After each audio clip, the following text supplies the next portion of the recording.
YCP నేత పోసాని కృష్ణమురళికి చుక్కలు చూపిస్తున్నారు పోలీసులు. ఇప్పటికే ఒక కేసులో రిమాండ్కి వెళ్లారాయన. ఆ తర్వాత గుంటూరు పల్నాడు స్టేషన్లో కూడా ఆయన పైన కేసు నమోదైంది. అక్కడ కూడా పోలీసు అదుపులో తీసుకున్నారు. ఇప్పుడు తాజాగా మరో కేసు నమోదైంది. మొత్తం మీద ఏపీ వ్యాప్తంగా 17 కేసులు నమోదయ్యాయి పోసాని కృష్ణమురళి పైన. కర్నూలు జిల్లా అదోని 3 టౌన్ పోలీసులు పీటీ వారెంట్తో గుంటూరు జిల్లా జైలు నుంచి పోసానిని తీసుకెళ్లినట్టు తెలుస్తోంది. చంద్రబాబు, లోకేష్, పవన్ పైన అనుచిత వ్యాఖ్యలు చేసినటువంటి కేసులో పోసాని అరెస్ట్ చేశారు. ఫిబ్రవరి 27న పోసాని అరెస్ట్ చేశారు పోలీసులు. అన్నమయ్య జిల్లాకు సంబంధించి పోలీసులు ఓబులవారిపల్లి పోలీస్ స్టేషన్ తరలించారు. ఫిబ్రవరి 27 కాదు 26 రాత్రి 8:30 సమయంలోనే ఆయన అరెస్ట్ చేశారు. ఫిబ్రవరి 27వ తేదీన అరెస్ట్ చేసినట్టుగా నోటీసులు సర్వ్ చేశారు. ఆ తర్వాత వెంటనే ఓబులవారిపల్లి పోలీస్ స్టేషన్ తీసుకువెళ్లి అక్కడ రిమాండ్కి, అక్కడి నుంచి కోర్టు తీసుకెళ్లి రిమాండ్కి తరలించారు. రాజంపేట సబ్ జైల్లో ఆయన ఉంచారు. ఆ తర్వాత అక్కడి నుంచి మళ్ళీ ఇప్పుడు మరో కేసు నమోదైంది. రాష్ట్ర వ్యాప్తంగా మొత్తం 17 కేసులు నమోదయ్యాయి. ఈ నేపథ్యంలో సీనియర్ వైసీపీ నేత పోసాని కృష్ణమురళికి పోలీసులు చుక్కలు చూపిస్తున్నారని చెప్పొచ్చు. ప్రభుత్వం ఆయన్ని చెడగూడ ఆడుకుంటుందని కూడా ఒక చర్చ అయితే ప్రారంభమైంది. గుంటూరు జిల్లా సంబంధించినటువంటి పోలీసులు పీటీ వారెంట్తో కర్నూలు జిల్లా అదోని 3 టౌన్ పోలీసులకి వెళ్లి సమర్పించి చంద్రబాబు, లోకేష్, పవన్ పైన అనుచిత వ్యాఖ్యల కేసులో మరోసారి అదుపులో తీసుకుని తెలుస్తోంది. ఆ తర్వాత పోసాని నరసరావుపేటకు తీసుకువచ్చి పల్నాడు పోలీసులు పోసాని పైన ఇప్పటికీ రాష్ట్ర వ్యాప్తంగా 17 కేసులున్నాయి. కేసులకు సంబంధించి అట్ ది సేమ్ టైం ఇప్పుడు ప్రజెంట్ పోసాని కృష్ణమురళి ఎక్కడున్నారు, ఇంకా ఎటువంటి కేసులు నమోదయ్యాయి, మరిన్ని అప్డేట్స్ రామారావు అందిస్తారు. రామారావు, ఏంటి పోసాని కృష్ణమురళి పైన ఇంకా ఎన్ని కేసులు ఉన్నాయి, ఎవరెవరు కేసులు నమోదు చేస్తున్నారు, దీనిపై అప్డేట్స్ ఏంటి, ప్రజెంట్ కృష్ణమురళి ఎక్కడున్నారు? మనోజ్, ఏదైతే కర్నూలు జిల్లా ఆదోని 3 టౌన్ పోలీసులు గుంటూరు జిల్లా జైల్లో ఉన్నటువంటి పోసాని కృష్ణమురళిని కొద్దిసేపటి క్రితమే అదుపులోకి తీసుకొని ఆదోనికి తరలిస్తున్నారు. ప్రస్తుతం వాళ్ళు కొద్దిసేపటి క్రితమే గుంటూరు జైలు నుంచి కూడా ఆదోని బయలుదేరినటువంటి పరిస్థితి ఉంది. మొత్తం మీద అయితే మాత్రం రాష్ట్ర వ్యాప్తంగా పోసాని కృష్ణమురళి పైన 17 కేసులు నమోదయ్యాయి. ఏదైతే ముఖ్యమంత్రి చంద్రబాబు, అలాగనే డిప్యూటీ సీఎం పవన్ కళ్యాణ్, అలాగనే మంత్రి లోకేష్, సో వీళ్ళ ముగ్గురు మీద చేసినటువంటి వ్యాఖ్యల మీద రాష్ట్ర వ్యాప్తంగా పలు చోట్ల ఏదైతే చంద్రబాబు, పవన్ కళ్యాణ్, అలాగనే జనసేన, టీడీపీకి సంబంధించినటువంటి అభిమానులు, వాళ్ళ నాయకులు కేసులు పెట్టారు. సో వీటన్నిటికి సంబంధించి కేసులు నమోదయ్యాయి. ఈ కేసులకు సంబంధించి మొదట కడప జిల్లా రాజంపేట పోలీసులు పోసాని కృష్ణమురళిని అదుపులోకి తీసుకున్నారు. అక్కడ కోర్టులో హాజరుపరిచి రాజంపేట జైలుకు తరలించారు. అక్కడి నుంచి నరసరావుపేట, పల్నాడు జిల్లా నరసరావుపేట 2 టౌన్ పోలీసులో 2024లోనే ఒక కేసు నమోదైంది. ఈ కేసుకు సంబంధించి పీటీ వారెంట్ తీసుకొని రాజంపేట జైలుకి వెళ్లారు. అక్కడి నుంచి పోసాని కృష్ణమురళిని అదుపులోకి తీసుకొని నేరుగా నరసరావుపేట కోర్టులో ప్రవేశపెట్టారు. అయితే కోర్టు ఇక్కడ 10 రోజుల పాటు రిమాండ్ ఇచ్చింది. అయితే నరసరావుపేట జైల్లో సరైన సదుపాయాలు లేకపోవడంతో గుంటూరు జిల్లా జైలుకు నిన్న తరలించారు. సో నిన్న రాత్రి గుంటూరు జిల్లా జైలుకి పోసాని కృష్ణమురళిని తీసుకొచ్చారు. సో ఈ రోజు కొద్దిసేపటి క్రితమే కర్నూలు జిల్లా ఆదోని 3 టౌన్ పోలీసులు ఇక్కడికి చేరుకోవడం జరిగింది. పీటీ వారెంట్ తో వచ్చేసి అక్కడ నమోదైనటువంటి కేసు వ్యవహారంలో పోసాని కృష్ణమురళిని అదుపులోకి తీసుకొని ఇక్కడి నుంచి నేరుగా అక్కడికి బయలుదేరడం జరిగింది. సో ఓవరాల్ గా చూసుకున్నట్లయితే ఫిబ్రవరి 27 నుంచి పోసాన్ని హైదరాబాద్ లో అరెస్ట్ చేసి అన్నమయ్య జిల్లా ఓబులవారిపల్లె పోలీసులు తీసుకెళ్లారు. అక్కడి నుంచి కూడా కంటిన్యూగా ఏదైతే ఈ కేసులకు సంబంధించి విచారణలో భాగంగా, ఎందుకంటే గత ఏడాది కొన్ని కేసులు నమోదయ్యి తర్వాత కొన్ని రోజుల క్రితం కూడా కొన్ని కేసులు నమోదైనటువంటి పరిస్థితి ఉంది. సో ఈ నేపథ్యంలో ఈ కేసుల విచారణలో భాగంగానే పోలీసులు పోసాని కృష్ణమురళిని అదుపులోకి తీసుకున్నటువంటి పరిస్థితి ఉంది. మరోవైపు చూసుకున్నట్లయితే నరసరావుపేట పోలీసులు ఏదైతే 2 టౌన్ పోలీసులు ఆల్రెడీ కోర్టులో ప్రవేశపెట్టారు, రిమాండ్ ఇచ్చారు. ఈ కేసుకు సంబంధించి కనీసం పోసాని కృష్ణమురళి దగ్గర వాంగ్మూలం కూడా తీసుకోలేదు. సో దానికి సంబంధించి వాంగ్మూలం తీసుకోవాలి, పోసాని కృష్ణమురళిని తమ కస్టడీకి ఇవ్వాలంటూ కూడా పిటిషన్ దాఖలు చేయడం జరిగింది. ఇదే సమయంలో వైసీపీకి సంబంధించినటువంటి లీగల్ సెల్ అడ్వైజర్స్ కూడా పోసాని కృష్ణమురళికి బెయిల్ ఇవ్వాలంటూ కూడా మరో పిటిషన్ దాఖలు చేశారు. సో వీటితో పాటు కూడా కర్నూలులో నమోదైన కేసు ఏంటి, ఎప్పుడు నమోదైంది? కర్నూలు జిల్లా 3 టౌన్ పోలీసులు గుంటూరు నుంచి ఆయన జైలు నుంచి పీటీ వారెంట్ తీసుకొని తరలించిన సిద్ధమైన నేపథ్యంలో ఏ కేసు అది, ఏ కేసులు తీసుకెళ్తున్నారు? అంటే ఇప్పటికే చాలా కేసులు ఆయన పైన గతంలో నారా చంద్రబాబు, లోకేష్ ని తిట్టిన కేసు నమోదైంది ఒకటి, ఆ తర్వాత నంది అవార్డ్స్ ఉద్దేశించి మాట్లాడిన కేసు ఒకటి, ఇలా రకరకాల కేసులు ఉన్నాయి. కాబట్టి ఇప్పుడు కర్నూలు పోలీసులు ఏ కేసు పైన కేసు నమోదు చేశారు, అంటే ఏ ఫిర్యాదు పైన కేసు నమోదు చేశారు, ఏం చేయబోతున్నారు? డిప్యూటీ సీఎం పవన్ కళ్యాణ్, అలాగనే సీఎం చంద్రబాబు వీళ్ళిద్దరి మీద అనుచిత వ్యాఖ్యలు చేయడంతో పాటు వీళ్ళ కుటుంబ సభ్యుల గురించి మాట్లాడినటువంటి వ్యాఖ్యలు ఏదైతే పోసాని కృష్ణమురళి మాట్లాడారో, సో ఈ వ్యాఖ్యలకు సంబంధించి కూడా పూర్తిగా కేసు నమోదైంది. అక్కడ పోలీసులకి ఆదోనికి సంబంధించినటువంటి టీడీపీ జనసేన నేతలు ఫిర్యాదు చేశారు. ఈ ఫిర్యాదుకు సంబంధించి ఆల్రెడీ కేసు నమోదైంది. అయితే ఈ కేసుకు సంబంధించి విచారణలో భాగంగానే పోసాని కృష్ణమురళిని పీటీ వారెంట్ పై ఇక్కడి నుంచి గుంటూరు జిల్లా జైలు నుంచి కూడా అదుపులోకి తీసుకోవడం జరిగింది. సో ఈ రోజు ఎందుకంటే ఆదోని ఇక్కడి నుంచి ఆదోని వెళ్లాలంటే ఆల్మోస్ట్ 8 to 9 hours పట్టే అవకాశం ఉంది. సో అక్కడ కోర్టులో ప్రవేశపెట్టి ఆ తర్వాత పోలీస్ కస్టడీ కోరే అవకాశం అయితే కనిపిస్తుంది. మనోజ్, అయితే మొత్తం మీద చూసుకున్నట్లయితే ఇదే ఇలాంటి పీటీ వారెంట్లు ఏదైతే రాష్ట్ర వ్యాప్తంగా 17 కేసులు ఉన్నాయి, ఈ కేసులకు సంబంధించి అల్లూరు సీతారామరాజు జిల్లా పోలీసులు కావచ్చు, అనంతపురం రూరల్ పోలీసులు, సో వీళ్ళు కూడా అక్కడ కూడా కేసులు నమోదైనటువంటి పరిస్థితి ఉంది. ఈ కేసులకు సంబంధించి కూడా చూసుకున్నట్లయితే వాళ్ళు కూడా పీటీ వారెంట్లు జారీ చేసినటువంటి పరిస్థితి ఉంది.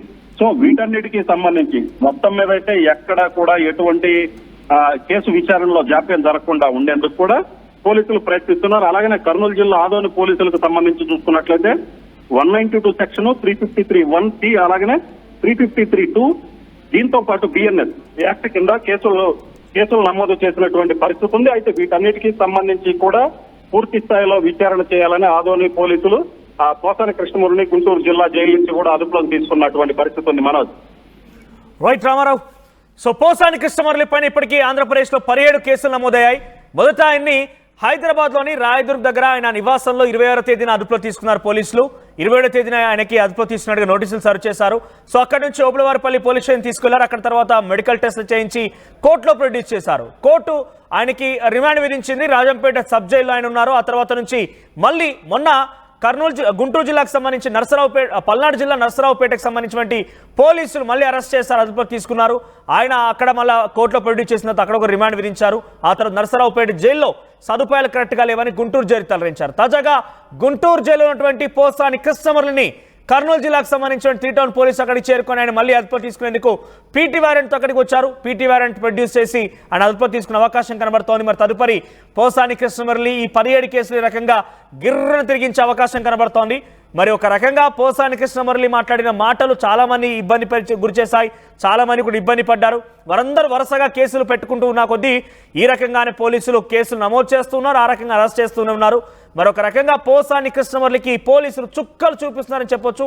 సో మీరేమనుకుంటున్నారు? మీ అభిప్రాయం కామెంట్ చేయండి. సేమ్ టైం నెక్స్ట్ ఇప్పటికే పోసాని కృష్ణమురళి ఆంధ్రప్రదేశ్ మొత్తం కూడా అన్ని జిల్లాలు ఒక రకంగా పోలీస్ ప్రొటెక్షన్లోనే జిల్లా జైలు ఆయన పర్యవేక్షిస్తున్నారా అన్న చందంగా మారిపోయింది. ఎందుకంటే అటు రాజంపేట జైల్లో కానివ్వండి, గుంటూరు జైల్లో, ఇప్పుడు మళ్ళీ కర్నూలు వెళ్ళిన తర్వాత కర్నూలు ఆయనకు రిమాండ్ విధిస్తారా, ఎక్కడికి వెళ్తారో చూడాలి. మరి సో ఈ రకంగా పోసాని కృష్ణమురళి మొత్తం ఏపీ రాష్ట్ర వ్యాప్తంగా ఉన్నటువంటి అన్ని జైళ్లు తరలించేటువంటి అన్ని జైల్లో కూడా ఆయనకు రుచి చూపించేటువంటి ప్రయత్నం పోలీసులు అటు ప్రభుత్వం కూడా చేస్తున్నట్టుగా రాజకీయ వర్గాల చర్చ అయితే సాగుతోంది. ఈ నేపథ్యంలో నెక్స్ట్ ఎవరి వంతు అనేది మీరు కామెంట్ చేయండి. ఒకసారి ఆర్టీవీతో ఎక్స్క్లూజివ్గా మాజీ మంత్రి అంబటి రాంబాబు ఈ వరుస అరెస్టుల పైన కేసుల పైన మాట్లాడుకొచ్చారు. ఆయన ఏం మాట్లాడారో చూద్దాం. వైసీపీ నేత సినీ నటుడు పోసాని కృష్ణమురళిని ఆదోని 3 టౌన్ పోలీసులు ఏదైతే పీటీ వారెంట్ మీద అదుపులోకి తీసుకునేందుకు రెడీ అయ్యారో ప్రస్తుతం మనం విజువల్స్ లో చూడొచ్చు క్లియర్ గా. ఆదోను 3 టౌన్ పోలీసులు ఏదైతే గుంటూరు జిల్లా జైలు వద్దకు చేరుకోవడం జరిగింది. జిల్లా జైలు వద్ద నుంచి కూడా పోసాని కృష్ణమురళి ఏదైతే ఇప్పుడు క్లియర్ గా విజువల్స్ లో చూడొచ్చు, బయటకు వస్తున్నటువంటి పోసాని కృష్ణమురళి విజువల్ చూడొచ్చు. సో పోసాని కృష్ణమురళిని ఇక్కడ పోలీసులు ఆదోని 3 టౌన్ పోలీసులు అదుపులోకి తీసుకొని ఆదోని తీసుకెళ్తున్నటువంటి దృశ్యాలు అయితే మనం క్లియర్గా చూడొచ్చు. ఏదైతే పల్నాడు జిల్లా నరసరావుపేట 2 టౌన్ పోలీసులు అక్కడ కేసు నమోదు చేసి కోర్టులో హాజరుపరిచారు. కోర్టులో హాజరుపరిచిన తర్వాత రిమాండ్కి ఇచ్చింది. అయితే ఇక్కడ చూసుకున్నట్లయితే ఇక్కడ ప్రజెంట్ మనం విజువల్స్లో క్లియర్గా చూడొచ్చు. ఇక్కడ గుంటూరు జిల్లా జైలుకు తరలించడం జరిగింది. సో తర్వాత ఇక్కడి నుంచి కూడా నేరుగా ఆదోని 3 టౌన్ పోలీసులు ఇక్కడికి వచ్చేసి తీసుకోవడం జరిగింది. అయితే పోసానికి సంఘీభావం తెలపడానికి, ఆయనకి న్యాయపరంగా సలహాలు చెప్పడానికి కూడా ఇక్కడికి కొంతమంది రావడం జరిగింది. మాజీ మంత్రి అంబటి రాంబాబు కూడా ఉన్నారు. సార్ చెప్పండి సార్, ఓవరాల్గా చెప్పండి ఈ ఇష్యూ మొత్తాన్ని ఎలా చూస్తారు సార్? ఇది కుట్రపూరితంగా తెలుగుదేశం ప్రభుత్వం, నువ్వు కూడా బిట్టాయి అన్నీ ఒకసారి చెప్పను, తెలుగుదేశం అన్ని పెట్టినాయి. తెలుగుదేశం ప్రభుత్వం ముఖ్యంగా ముఖ్యమంత్రి గారి కుమారుడైనటువంటి లోకేష్ గారు కావాలని పనిగట్టుకొని కుట్రపూరితంగా పోసాని కృష్ణమురళి గారిని వేధించేటటువంటి కార్యక్రమం. నాకున్న సమాచారం మేరకు పోసాని కృష్ణమురళి గారి మీద 16 కేసులు రిజిస్టర్ చేశారు. ఆయన పెట్టింది 2 ప్రెస్ మీట్లో 3 ప్రెస్ మీట్లో 16 కేసులు రిజిస్టర్ చేసి నిన్న రైల్వే కోడ్ నుంచి నర్సాపేట తీసుకొచ్చారు. నర్సాపేట నుంచి గుంటూరు సబ్ జైలు తీసుకొచ్చారు. ఇప్పుడు ఆదోని తీసుకువెళ్తున్నారు. 67 సంవత్సరాల వయసులో ఉన్నటువంటి పోసాని మురళీ గారిని వేధించాలని కుట్ర చేసి లోకేష్ గారి నాయకత్వంలో నడుస్తున్నటువంటి ఒక అద్భుతమైన నాటకం. ఈయనేమి అంతర్జాతీయ నేరస్తుడు కాదు, కుట్రదాడు కాదు, లేదా అసాంఘిక శక్తి కాదు. ఒక సినిమా నటుడు, సినిమా దర్శకుడు.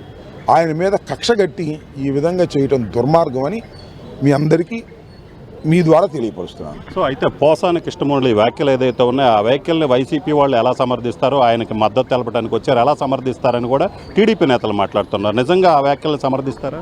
టీడీపీ వారు నేను అడుగుతా ఉన్నా, పోసాని మురళి గారు చేసిన వ్యాఖ్యలు సమర్థించం అనుకోకాసేపు. మరి చింతకాయల అయ్యన్న పాత్రుడు గారు చేసినటువంటి వ్యాఖ్యలు ఒకసారి చూసుకోండి. అలాగే ఆయన పేరేంటి పట్టాభి గారు చేసినటువంటి వ్యాఖ్యలు తీసుకోండి. అక్కడ దాకా ఎందుకు, ఈ రాష్ట్రానికి ఉప ముఖ్యమంత్రిగా ఉన్నటువంటి పవన్ కళ్యాణ్ గారు మీ అందరూ మీడియా ఉండంగానే చెప్పులు రెండు తీసుకుని బూతులు తిట్టిన మాట వాస్తవమా కాదా? ఆయనకేమో ప్రమోషన్లు ఇస్తారా? ఆయనకేమో ముఖ్యమంత్రి ఇస్తారా? లేదు ఆ అయ్యన్న పాత్రుడికేమో స్పీకర్ ఇస్తారా? త్రిపురారు గారు టీవీలు పెట్టుకుని ఎన్ని బూతులు తిట్టాడు? వాటన్నిటి సమర్థనీయమా చెప్పండి, నేను అడుగుతా ఉన్నా. సరే, పోసాని గారు తప్పు చేశాడు, 16 కేసులు పెట్టారు, తిప్పుతున్నారు. మరి వాళ్ళని ఏంటి గద్దెక్కించారు? ఇదేనా మీ ధర్మం? న్యాయం ఇదేనా? ప్రజలు చూడటం లేదా? పోసాని కృష్ణమురళి గారు తప్పు మాట్లాడారు, మీరేమో బగలు తీశారా అని అడుగుతా ఉన్నా. దానికి ఒక న్యాయం, దీనికి ఒక న్యాయం. ఏమైనా సపరేట్ చట్టం ఉందా తెలుగుదేశానికి? అయ్యన్న పాత్రుడికి ఏమైనా సపరేట్ చట్టం ఉందా? చంద్రబాబుకి ఏమైనా సపరేట్ చట్టం ఉందా? లోకేష్ గారికి ఏమైనా సపరేట్ చట్టం ఉందా? లోకేష్ బూతులు తిట్టలేదా? అవన్నీ టీవీలో చూపించమంటారా? ఒకసారి కొట్టి చూసి తెలిసింది కదా. చెప్పు తీసుకొని ఇట పట్టుకుని బూతులు తిడితే అది సమర్థనీయం తెలుగుదేశం వారికి, కూటమికి. పోసాని కృష్ణమురళి నంది అవార్డు సందర్భంగా కమ్మాస్ గురించి ఇదంతా ఒక కులతత్వంగా ఉందంటే అది నేరం. ఏంటిది నాకు అర్థం కాలేదు. ధర్మం అనేది అందరికీ ఉండాలి కదా, సమర్థించడం అందరూ సమర్థించాలి కదా, అది విషయం. సో మీరు ఇంకోటి చెప్పండి, ఏదైతే నిన్న హోంమంత్రి మాట్లాడింది, హోంమంత్రికి ఏం పవర్స్ లేవు, అలాగనే రెడ్ బుక్ రాజ్యాంగం నడుస్తుందని మీరు చెప్తున్నారు. అసలు రెడ్ బుక్ కనుక ఓపెన్ చేస్తే వైసీపీ వాళ్ళు ఎవరు రోడ్డు మీద కూడా తిరగలేరని చెప్తున్నారు హోంమంత్రి. ఇప్పుడు మాత్రం తిరగెత్తున్నారా? ఆయన రోడ్డు మీద తిరగలేదుగా, ఆయన కార్లు ఎక్కించగలేరుగా. ఏంది ఆమె చెప్పేది? ఆమెకి అసలు పవర్సే లేవని ఇప్పుడు కూడా చెబుతున్నా. రోడ్డు మీద తిరగనీయటం కాదు, ఆమెకి అసలు ఊరినే మైక్ ముందే తప్ప అంతా ఇన్ఛార్జ్ లోకేష్ చూసుకుంటున్నాడు. ఇది అందరికీ తెలిసిన సత్యం. సో ఇది పరిస్థితి. మొత్తం మీద అయితే మాత్రం కూటమి ప్రభుత్వం కక్ష సాధింపు వైఖరి అవలంబిస్తుంది. అందులో భాగంగానే ఈ విధంగా 67 ఏళ్ల వయసు ఉన్నటువంటి పోసాని కృష్ణమురళిని చూసుకున్నట్లయితే ఇప్పుడు ప్రతిసారి కూడా ఏదైతే హైదరాబాద్లో అరెస్టు చేసిన తర్వాత అక్కడి నుంచి నేరుగా రాజంపేటకు తీసుకొచ్చారు. రాజంపేట తీసుకొచ్చేసి అక్కడ కోర్టులో హాజరుపరిచారు. రాజంపేట జిల్లా జైలుకు తరలించడం జరిగింది. మళ్ళీ నరసరావుపేట, పల్నాడు జిల్లా నరసరావుపేట పోలీసులు పీటీ వారెంట్ మీద నరసరావుపేట తీసుకొచ్చారు. నరసరావుపేట ఏదైతే రాజంపేట నుంచి నరసరావుపేట రావడానికి ఆల్మోస్ట్ 8 అవర్స్ పట్టుద్ది. ఆ వయసులో ఉన్నటువంటి వ్యక్తిని ఈ విధంగా అక్కడి నుంచి 8 గంటల పాటు తీసుకొచ్చేసి మళ్ళీ కోర్టులో హాజరుపెట్టారు. అక్కడ నరసరావుపేట జిల్లా జైల్లో సరైన వస్తువులు లేకపోవడంతో గుంటూరు జిల్లా జైలుకు తరలించారు. ప్రస్తుతం గుంటూరు జిల్లా ఏదైతే నిన్న రాత్రి గుంటూరు జిల్లా జైలుకు తరలించారో మళ్ళీ ఇప్పుడు వచ్చేసి ఆదోని 3 టౌన్ పోలీసులు పీటీ వారెంట్ మీద మళ్ళీ ఆదోని తీసుకెళ్తున్నారు. సో ఇక్కడి నుంచి కూడా ఆల్మోస్ట్ 8-9 అవర్స్ పడుతుంది. ఈ విధంగా తిప్పటం అనేది ఆయన్ని రోడ్డు మీదకి రానివ్వకుండా చేయటం, అలాగనే ఒక రకంగా చూసుకున్నట్లయితే కక్ష సాధింపు వైఖరి అవలంబిస్తున్నటువంటి ప్రభుత్వం అని అంబటి రాంబాబు చెప్తున్నారు. దీంతో పాటు చూసుకున్నట్లయితే ఏదైతే అంబటి రాంబాబు చెబుతున్నట్టుగా పోసాని కృష్ణమురళి వ్యాఖ్యల్ని సమర్థించకపోతే మరి పవన్ కళ్యాణ్ కావచ్చు, అయ్యన్న పాత్రుడు కావచ్చు, రఘురామకృష్ణరాజు కావచ్చు, వీళ్ళందరూ పట్టాభి. సో వీళ్ళందరూ మాట్లాడినటువంటి మాటలు ఏదైతే ఉన్నాయో ఆ మాటలు కూడా సమర్థనీయమని ప్రశ్నిస్తున్నారు. ఖచ్చితంగా హోంమంత్రి అనిత ఏదైతే చెప్తుందో ఆమెకు ఎటువంటి పవర్స్ లేవు. హోంమంత్రిగా లోకేష్ రకంగా మంత్రిగా పేరుకు ఆమె ఉన్నా కూడా అన్ని ఆదేశాలన్నీ లోకేష్ నుంచే వస్తున్నాయి. ఖచ్చితంగా రాష్ట్రంలో రెడ్ బుక్ రాజ్యాంగమే నడుస్తుందని కూడా వైసీపీ నేత అంబటి రాంబాబు చెప్తున్నారు. రైట్, ఇదొక రకంగా పోసాని కృష్ణమురళి జిల్లాల పర్యటన అన్నట్టుగా కనబడుతోంది, జైళ్ల పర్యటనగా కనబడుతోంది. ఎందుకంటే ఆయన 1 కాదు 2 కాదు 17 కేసులు నమోదయ్యాయి. 17 కేసులు కూడా ఒక్కో జిల్లాలో ఒక్కో చోట కేసులు నమోదయ్యాయి. ఇవన్నీ కూడా 2024 నుంచి కూడా ఆయన పైన ఫిర్యాదులు అందరం ఆ తర్వాత నుంచి కేసులు నమోదవడాన్ని చూస్తూనే ఉన్నాము. సో ఒక్కసారిగా ప్రభుత్వం మారిన వెంటనే వరుస ఫిర్యాదులు అందాయి. ఫిర్యాదు ఆధారితంగా పోలీసులు కేసు నమోదు చేశారు. నా దగ్గర 17 పోలీస్ స్టేషన్లకు సంబంధించి ఈ 17 పోలీస్ స్టేషన్లకు సంబంధించి ఎక్కడెక్కడ కేసు నమోదు సెక్షన్లు కూడా మీకు చెప్పే ప్రయత్నం చేస్తాను. సో ముందుగా పోసాని కృష్ణమురళి దగ్గర పైన రాజమండ్రి 1 టౌన్ పోలీస్ స్టేషన్లో కేసు నమోదైంది. అది ఛార్జ్ షీట్ దశలో ఉంది. ఇక పోసాని కృష్ణమురళి పైన బాపట్ల టౌన్లో పోలీస్ కేసు నమోదైంది. తర్వాత విశాఖపట్నం 1 టౌన్లో పోలీస్ కేసు నమోదైంది. అనంతపురం రూరల్లో కేసు నమోదైంది. ఇక పద్మనాభం దగ్గర విశాఖపట్నం సిటీలో అక్కడ కూడా కేసు నమోదైంది. భవానీపురం ఎన్టీఆర్ జిల్లాలో కూడా కేసు నమోదైంది. సూర్యారావుపేట ఎన్టీఆర్ జిల్లాలో, పాతపట్నం శ్రీకాకుళంలో, ఆ తర్వాత పట్టాభిపురం గుంటూరులో, పాలకొండ పార్వతీపురం మన్యంలో, అదోని 3 టౌన్, ఇప్పుడు అదోని 3 టౌన్ పోలీసులు ఆయన మళ్ళీ అదుపులోకి తీసుకున్నారు. కర్నూలుకు సంబంధించి తరలిస్తున్నారు ఆయన్ని అదోనికి. ఇక నర్సీపట్నం, అనకాపల్లి, సూలూరుపేట తిరుపతి, పాడేరు, అల్లూరు సీతారామరాజు డిస్టిక్, మొత్తం 16 జిల్లాలకు సంబంధించి 16 స్టేషన్లో నమోదైనటువంటి ఆ కేసుల లిస్ట్ నా దగ్గర ఉంది. సో మొదటిగా ఆయనని ఓబులవారిపల్లి పోలీసులు ఆయనని అదుపులోకి తీసుకొని రిమాండ్కి తరలించారు. ఆ తర్వాత ఆయన్ని మళ్ళీ పల్నాడు జిల్లాకు సంబంధించి నరసరావుపేటకు సంబంధించి పోలీసు అదుపులోకి తీసుకున్నారు. గుంటూరు జైల్లో రిమాండ్ విధించారు. ఆ తర్వాత మళ్ళీ ఇప్పుడు కర్నూలు 3 టౌన్ పోలీసులు, అదోనికి సంబంధించి పోలీసులు అదుపులోకి తీసుకున్నారు. అంటే ఇప్పటికీ 3 పూర్తయ్యాయి, మరొక 14 తిరగాల్సి ఉంది. అన్ని కూడా అండర్ ఇన్వెస్టిగేషన్. మీకు కనబడుతుంది కదా ఇక్కడ, అన్ని కూడా అండర్ ఇన్వెస్టిగేషన్ అట్టుగా ఉన్నాయి. సో అండర్ ఇన్వెస్టిగేషన్ ఉన్నటువంటి ఈ కేసుల పైన డెఫినెట్గా అన్ని ఇన్వెస్టిగేషన్లో ఉన్నాయంటే అన్నింటిలో విచారించాలంటే వ్యక్తిని అరెస్ట్ చేయాల్సిందే, అరెస్ట్ చేసి పోలీస్ అదుపులో ఉంచుకోవాల్సిందే. ఇవాళ అన్ని మనం ఒకదానికొకటి లింక్ చేస్తూ చూస్తుంటే కనుక పోసాని కృష్ణమురళి జిల్లాలలో జైళ్ల పర్యటనగా ఆయన వెళ్తున్నారా అనే ఒక రాజకీయంగా చర్చ కూడా సాగుతోంది, ఒక సెటైర్ కూడా నడుస్తోంది. చూద్దాం మరి ఏం జరుగుతుందనేది. పోసాని కృష్ణమురళి అరెస్టుల పైన మీ అభిప్రాయం ఏంటి? నిజంగానే ఆయన అరెస్ట్ చేయడం సబబని మీరు భావిస్తున్నారా? ఆయన అరెస్ట్ చేయడం తప్పేమీ లేదు, ఆయన వ్యాఖ్యలైన మాటలు అలా ఉంటాయి కాబట్టి అరెస్ట్ చేస్తారనే వాదన మీ దగ్గర కూడా ఉందా, లేదంటే కావాలనే ప్రభుత్వాన్ని రికార్డులో పెట్టే ప్రయత్నం చేస్తోంది, పోలీసులు కక్ష పన్నుతున్నారు, కూటమి ప్రభుత్వాన్ని ఇబ్బంది పెడుతున్న భావనలో ఉన్నారా? ఆయన వయసు పైబడింది, 67 సంవత్సరాల వయసు ఉండవచ్చు, కానీ ఆయన అరెస్ట్ పైన మీ అభిప్రాయం ఏంటి ఒకసారి కామెంట్ చేసే ప్రయత్నం చేయండి. At the same time next ఎవరి వంతు, ఎవరు అరెస్ట్ కాబోతున్నారని మీరు అనుకుంటున్నారు, వారి పేరు కూడా కామెంట్ చేసే ప్రయత్నం చేయండి. ఆర్టీవీ యాప్ వార్తల్ని క్షణాల్లో చదివే అవకాశం ఉంటుంది. ఒక న్యూస్ పేపర్, ఒక టెలివిజన్ ఛానల్ మీ చేతుల్లో ఎప్పుడూ ఉంటాయి.